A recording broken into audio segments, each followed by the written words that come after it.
اس وقت مسلمان تفرقے کا شکار، کبھی قومیت کے نام پہ، کبھی بارڈرز کے نام پہ۔ آپ یہ سمجھتے ہیں کہ ایران کے علاوہ مسلمانوں کی قیادت میں بہادر لیڈران کا فقدان رہا ہے؟ پاکستان میں دو بار ایسا میری ہوش میں ایسا واقعہ ضرور پیش آیا۔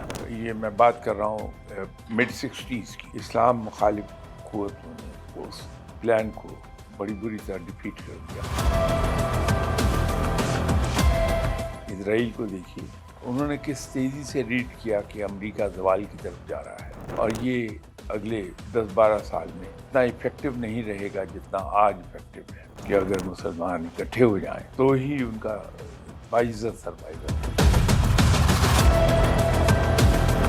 اس وقت عالمی دنیا کی نظریں پاکستان پہ ہیں، کیونکہ پاکستان نیوکلیر پاور ہے۔ عالم اسلام کی سپر پاور کے طور پہ آپ پاکستان کو دیکھ رہے ہیں؟ بالکل وہ وقت it is just around the bend, ابھی کچھ عرصے میں دیکھ لیں گے آپ۔ اس کے نتائج یہ ہوں گے کہ عالم میں ہمارا امیج بڑی تیزی سے اوپر چلا جائے گا۔ اس کے بعد ہونے والے واقعات ایک بار پھر پروو کیا ابھی ثالثی کا کردار ادا کر رہے ہیں۔ 3 وزرائے خارجہ کی میزبانی کی۔ اتفاق نہیں ہے کہ یہ سب کچھ ہو رہا ہے۔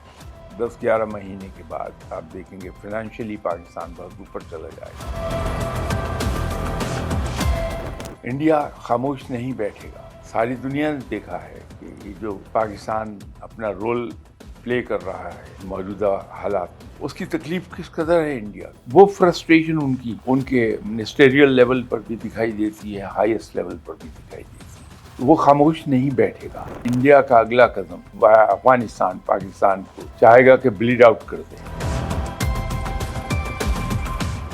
یہ آپ کی نظر یہ دیکھ رہی ہے کہ مسلم امہ اتحاد ہو۔ میرا ایک سوال تھا جو میں کرنے سے پہلے گھبرایا ہوا تھا، لیکن آپ کی اس بات سے میں یہ سوال کر رہا ہوں کہ اس وقت مسلمان تفرقے کا شکار، کبھی قومیت کے نام پہ، کبھی بارڈرز کے نام پہ۔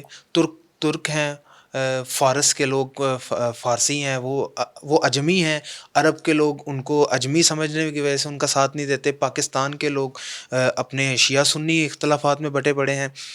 مسلم امہ جو ہے وہ اس کا صرف ایک ملک جو ہے بطور امت صہیونی طاقتوں کے ساتھ اپنے دفاع کی جنگ لڑ رہا ہے، چاہے 40 سال سے اپنے لیے اپنے دفاع کی جنگ لڑ رہا ہے وہ۔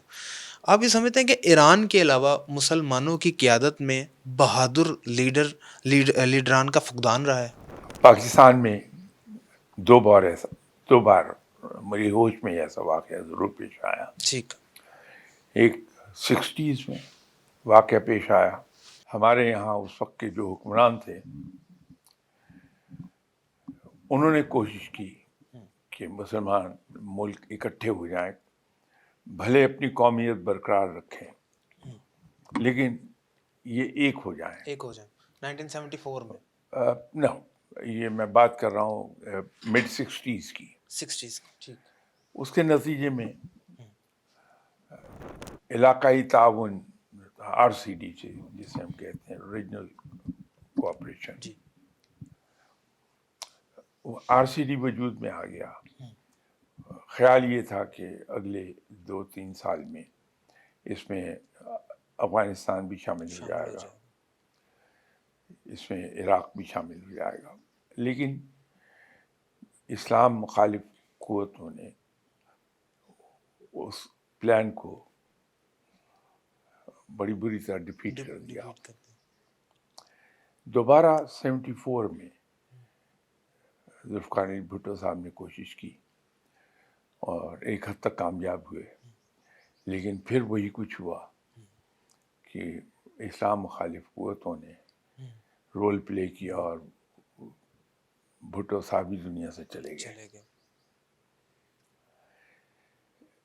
اسی طرح 73 کی لڑائی کے نتیجے میں شاہ فیصل نے تیل کو بطور ہتھیار استعمال کیا، اور لگتا یوں تھا کہ جیسی کامیابی ملی ہے اب اس کے نتیجے میں مسلمانوں کا ایک اتحاد قائم ہوگا، اور وہ دنیا سے چلے گئے۔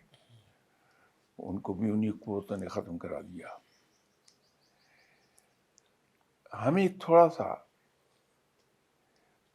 ہوشیار رہنا پڑے گا۔ دشمن سے بھی سبق لے لینے میں دشمن سے بھی سیکھ لینے میں میرے خیال میں کوئی حرج نہیں ہوتا. جی اسرائیل کو دیکھیے، انہوں نے کس تیزی سے ریڈ کیا کہ امریکہ زوال کی طرف جا رہا ہے، ہو اور یہ اگلے 10-12 سال میں اتنا افیکٹو نہیں رہے گا جتنا آج افیکٹو ہے. تو ہم کیوں نہ اس قوت سے جو آج کل اس کے پاس ہے اس سے فائدہ لیں اور اپنے دشمنوں کو زیر کر لیں. انہوں نے اس طرح سے منورز کی ہیں کہ وہ امریکہ کو اپنے ٹریپ میں واک کرا لیا انہوں نے، اور ایران پہ حملہ آور کروا دیا.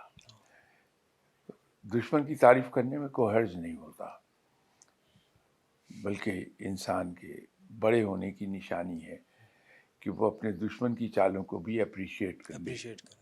وہ اس کی چالوں میں آئے نہیں، ہاں لیکن اس کو اپریشیٹ ضرور کرے. یہ بڑے کھلے دل کی نشانی ہے. تو اگر اسرائیل یہ کام کر سکتا ہے تو رب تعالیٰ نے ہمیں اس سے کہیں زیادہ وسائل عطا فرمائے ہیں بحیثیت مسلمان امہ کے.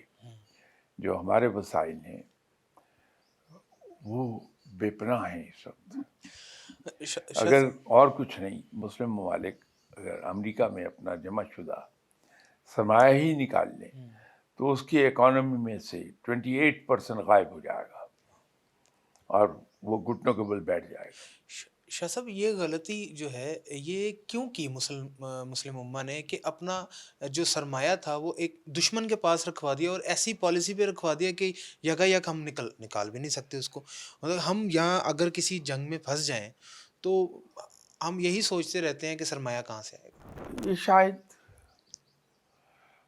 برسوں کی محکومی کا نتیجہ ہے. شاہ سعود کے زمانے میں جب نیا نیا تیل دریافت ہونا شروع ہوا تھا تو شاہ سعود نے امریکہ سے کچھ پیسہ مانگا تھا. جی تاریخ ہے. انگریز سے بھی پیسہ مانگا تھا. یہ ابتدا وہاں سے ہو گئی تھی اور نتیجہ یہ ہوا کہ اس کے وسائل پر قبضہ ہوتا چلا گیا. ہم یہ غلطی کرتے ہیں لیکن اس میں شاید ہماری برسوں کی جو غلامی ہے، جو محکومیت کے ذریعے سے گزاری زندگی ہم نے، شاید اس کا نتیجہ ہے. لیکن رفتہ رفتہ اب آنکھیں کھل رہی ہیں. اس جنگ نے بہت کچھ سکھایا ہے.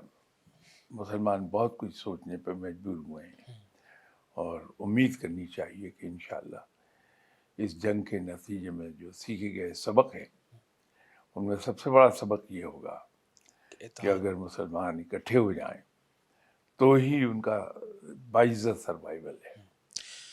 پاکستان کے حوالے سے آپ کی بڑی پازیٹیو رائے ہے آنے والے وقتوں میں، اور آپ نے کہہ بھی رکھا ہے کہ پاکستان کے 2 سال پہلے بھی آپ نے یہ کہا تھا کہ پاکستان بھارت سے ایک جنگ لڑے گا.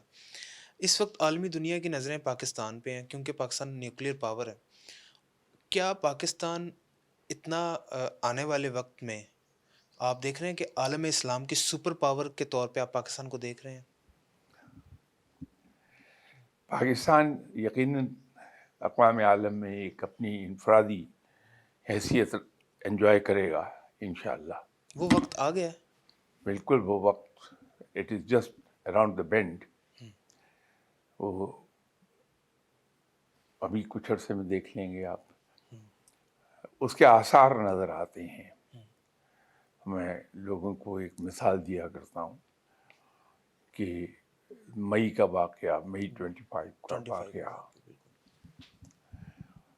کوئی آدمی توقع نہیں کر سکتا تھا کہ جو کچھ واقعہ پیش آیا اس کے نتائج یہ ہوں گے کہ عالم میں ہمارا امیج بڑی تیزی سے اوپر چلا جائے گا. یہ قدرت کی طرف سے امداد تھی، دے دی گئی. اس کے بعد ہونے والے واقعات نے ایک بار پھر پروو کیا کہ قدرت اس وقت ہماری سائڈ پر ہے اور کام کر رہی ہے کہ ہم کسی طرح سے عالم اسلام میں سربلند ہو جائیں، اور وہ ہو رہے ہیں. ابھی ثالثی کا کردار ادا کر رہے ہیں ہم. 3 وزرائے خارجہ کی میزبانی کی اور پھر بیجنگ میں ابھی اسحاق ڈار. یہ جو کچھ آج کل کردار ادا کر رہا ہے پاکستان، اس سے اس کا امیج بہت بلند ہو رہا ہے. تو چیزیں ادھر کو مستقل جا رہی ہیں. صرف دیکھنے والی نظر چاہیے کہ ہم یہ دیکھیں کہ یہ چیزیں اتفاق نہیں ہے کہ یہ سب کچھ ہو رہا ہے. ٹھیک، یہ اتفاق نہیں ہے، یہ ایک یہ منظم قدرت ایک قدرت طے کا شدہ پروگرام کے تحت آگے چل رہی ہے. ٹھیک. تو اور 10-11 مہینے کے بعد آپ دیکھیں گے فائنینشلی پاکستان بہت اوپر چلا جائے گا. جو پوائنٹ آف کنسرن ابھی باقی ہے وہ ہے ہماری لا اینڈ آرڈر سچویشن اور ہماری گرفت سیاسی معاملات پر. ٹھیک. اس پہ توجہ دینا باقی ہے، ورنہ قدرت تو دلا دے گی پاکستان کو عزت، پہلے بھی دلوا دی قدرت. گزشتہ 8-10 مہینے میں. عمل بھی ضروری ہے. تو اب ہمیں یہ چاہیے کہ یہ والی سائڈ جو ہے اس پہ ہم توجہ دیں اور اس کو بہتر کر لیں. Law and order situation, India خاموش نہیں بیٹھے گا. ساری دنیا نے دیکھا ہے کہ یہ جو پاکستان اپنا رول پلے کر رہا ہے بالکل موجودہ حالات میں، اس کی تکلیف کس قدر ہے انڈیا کو. انڈیا. جی. ایک المیہ یہ ہے کہ ان کے ہائیسٹ لیول پر جہاں ڈپلومیٹک لینگویج مسٹ ہوتی ہے، جی.